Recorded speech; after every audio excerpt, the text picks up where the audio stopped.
Assalamualaikum warahmatullahi wabarakatuh. Yang terhormat Ibu Rizky Oktariana Costa, selaku dosen pengampu mata kuliah dokumentasi dan publikasi PR digital.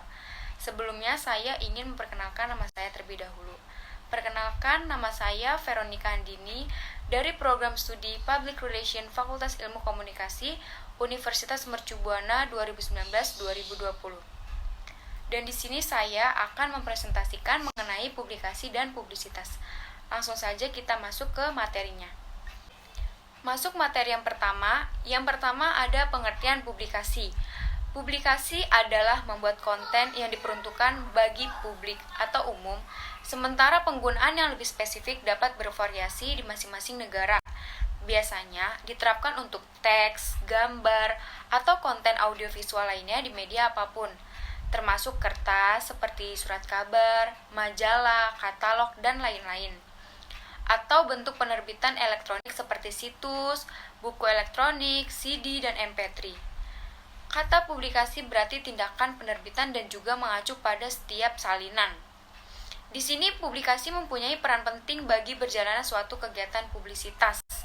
Sebagaimana publikasi berperan sebagai sistem di mana publikasi ini mengolah informasi sehingga sampai pada proses informasi itu dapat tersebar pada publik. Publikasi merupakan alat penting baik dalam bauran promosi maupun bauran public relation, karena publikasi merupakan salah satu relasi komponen yang cukup berperan untuk menunjang dalam keberhasilan publikasi dan promosi. Yang selanjutnya ada pengertian publisitas. Publisitas adalah upaya yang dilakukan oleh suatu perusahaan agar bisa terlihat lebih dipercaya dan produknya bisa terus diingat oleh masyarakat luas. Hal ini sangat penting untuk dilakukan karena proses untuk membuat suatu produk agar bisa dilihat oleh orang banyak bukanlah suatu hal yang mudah. Namun, yang menariknya dari proses ini adalah biaya yang lebih sedikit apabila dibandingkan dengan strategi pemasaran lainnya, seperti iklan komersial. Walaupun anggaran yang diperlukan lebih sedikit, namun publisitas mampu memberikan manfaat yang sangat baik untuk suatu bisnis. Yang selanjutnya ada pengertian publisitas menurut para ahli. Yang pertama, menurut Herbert M. Baus, publisitas yaitu sebagai pesan yang direncanakan, dieksekusi, dan distribusikan melalui media tertentu untuk memenuhi kepentingan publiknya tanpa membayar pada media. Yang kedua, menurut Nielsen, publisitas yaitu berita-berita tentang seseorang, produk, atau pelayanan yang muncul pada suatu ruang. Yang selanjutnya ada persamaan dan perbedaan publikasi dan publisitas. Kita bahas yang persamaan terlebih dahulu. Selama ini terdapat tanggapan bahwa publikasi dan publisitas kegiatan yang sama, yaitu kegiatan mengenalkan perusahaan kepada pihak luar. Pendapat ini memang bisa diterima, namun dalam konteks kegiatan public relation, publisitas dan publikasi berbeda. Perbedaan ini terletak pada media yang digunakan. Selanjutnya, perbedaan dari publikasi dan publisitas. Yang pertama, terletak pada waktu yang digunakan. Publisitas adalah publikasi yang menggunakan media massa sebagai sarana penyebarluasan informasi. Yang kedua, publikasi artinya lebih luas dan publisitas adalah sebagian dari aktivitas publikasi. Yang selanjutnya ada manfaat publikasi. Yang pertama, memperdalam pemahaman terhadap materi perkuliahan. Saat kita membuat tulisan ilmiah yang berkaitan dengan bidang ilmu kita dituntut untuk membaca banyak referensi. Referensi tersebut dapat berasal dari berbagai sumber, misalnya buku, jurnal, publikasi ilmiah, dokumen-dokumen negara, artikel daring, hingga berita harian. Dengan membaca banyak referensi, tentunya pengetahuan kita juga akan bertambah. Lalu yang kedua, latihan persiapan untuk tugas akhir. Tugas akhir merupakan syarat wajib bagi setiap mahasiswa. Meskipun seringkali tugas akhir tersebut menjadi momok menakutkan bagi mahasiswa karena banyak berbagai hal seperti banyaknya revisi yang menyebabkan wisuda tertunda atau juga tidak tahu memulai penulisan skripsi. Yang ketiga ada portofolio.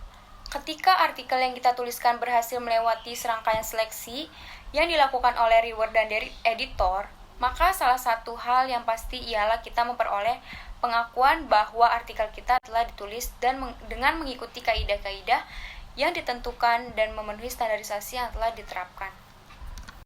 Yang keempat ada salah satu syarat wajib bagi seseorang yang akan menjadi seorang akademis atau dosen. Bagi kita yang ingin melanjutkan karir di bidang akademik, misalnya sebagai dosen maupun jenjang akademis lainnya, memiliki artikel ilmiah yang telah diterbitkan oleh jurnal terakreditasi menjadi syarat wajib. Perguruan tinggi negeri atau PTN biasanya mewajibkan calon dosen melamar memiliki publikasi ilmiah, setidaknya satu artikel ilmiah di jurnal yang telah terakreditasi. Lalu yang terakhir ada jalan untuk menjadi profesor. Mendapatkan gelar profesor ialah pencapaian tertinggi bagi siapapun yang berkecimpungan dalam dunia akademik.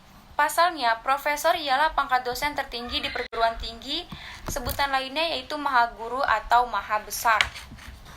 Gelar profesor ini menjadi simbol bahwa kita telah benar-benar menguasai dan memiliki kontribusi yang berarti dalam bidang keilmuan tertentu. Salah satu syarat utama yang harus kita penuhi dalam mencapai gelar tersebut adalah harus mempunyai publikasi artikel ilmiah di jurnal internasional bereputasi. Manfaat publikasi untuk diri sendiri juga dapat dipetik dari sisi peningkatan kapasitas seseorang. Yang selanjutnya ada manfaat publisitas. Yang pertama, membangun kredibilitas. Suatu perusahaan atau bisnis harus mampu membangun kredibilitas untuk perusahaannya. Kenapa? Karena semakin bagus kredibilitas yang dimiliki oleh suatu perusahaan, maka akan semakin mudah untuk menarik minat banyak pelanggan. Yang kedua, membuat bisnis jadi perhatian publik. Manfaat yang kedua dari dilakukannya publisitas adalah membuat suatu bisnis menjadi lebih mampu menarik perhatian masyarakat. Publisitas yang dilakukan melalui media sosial akan mampu membuat suatu bisnis lebih cepat dikenal.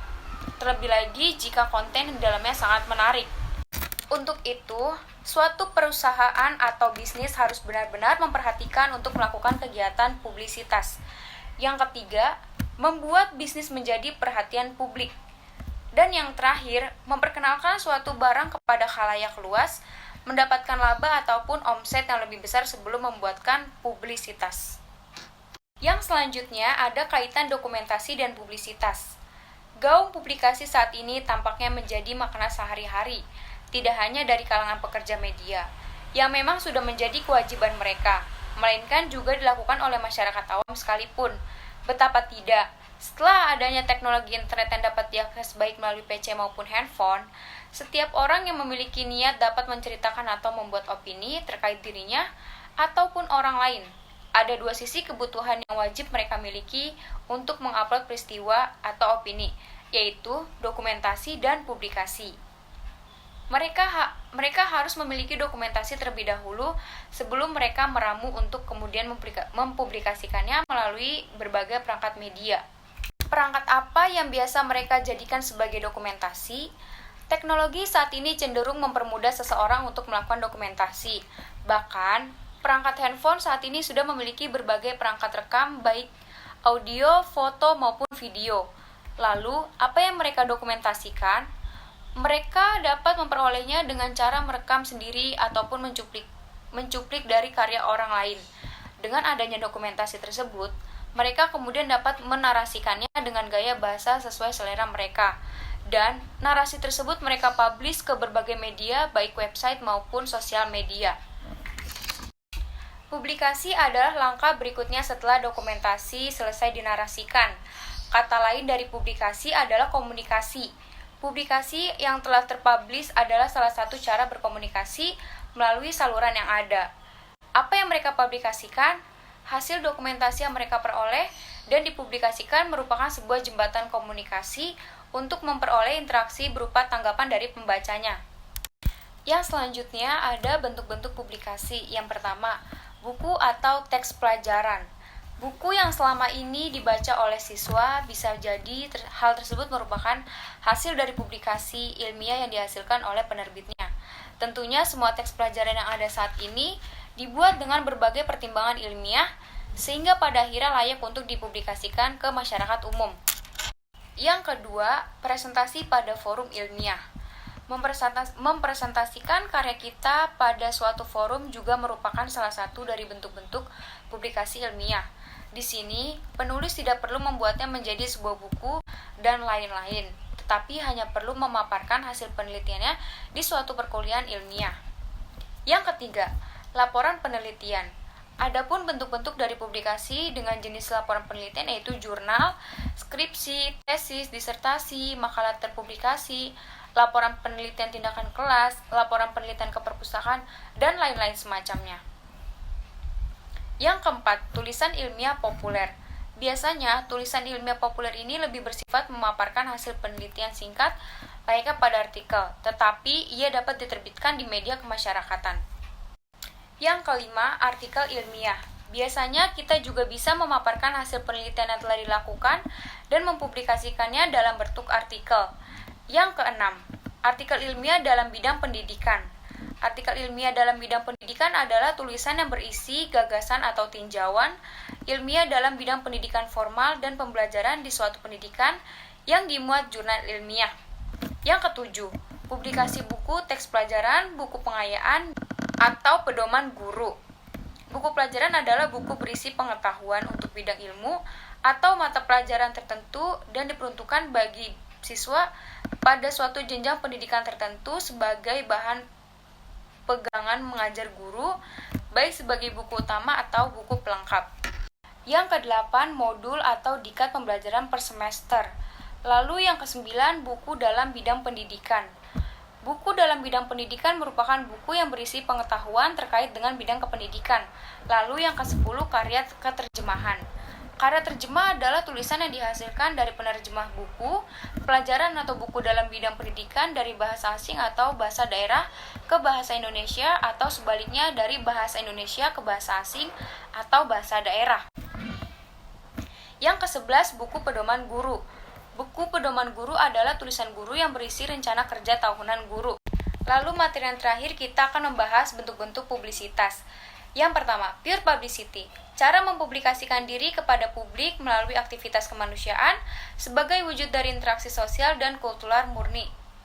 Yang kedua, free publicity. Publisitas yang dilakukan seseorang secara bebas tanpa mengeluarkan uang untuk membeli media dan disiarkan tanpa adanya permintaan khusus maupun paksaan, atau ketika media sedang meliput peristiwa lainnya. Yang ketiga, tie-in publicity. Dengan memanfaatkan kejadian yang sangat luar biasa, contoh, dengan tampil menjadi pembicara di sebuah forum yang diselenggarakan salah satu pihak menjadi sponsor gerakan anti narkoba turut berpartisipasi dalam pertandingan olahraga di sebuah daerah. Lalu yang terakhir ada paid publicity. Cara mempopulerkan diri lewat pembelian rubik atau program di media massa. Contoh, pemasangan advertorial, iklan spot, iklan kolom, display, blocking time, program di media massa. Secara sederhananya, dengan menyediakan anggaran khusus untuk belanja di media. Mungkin itu saja yang bisa saya sampaikan mengenai materi, publikasi, dan publisitas yang saya buat menjadi PowerPoint. Kurang lebihnya mohon maaf. Terima kasih. Wassalamualaikum warahmatullahi wabarakatuh.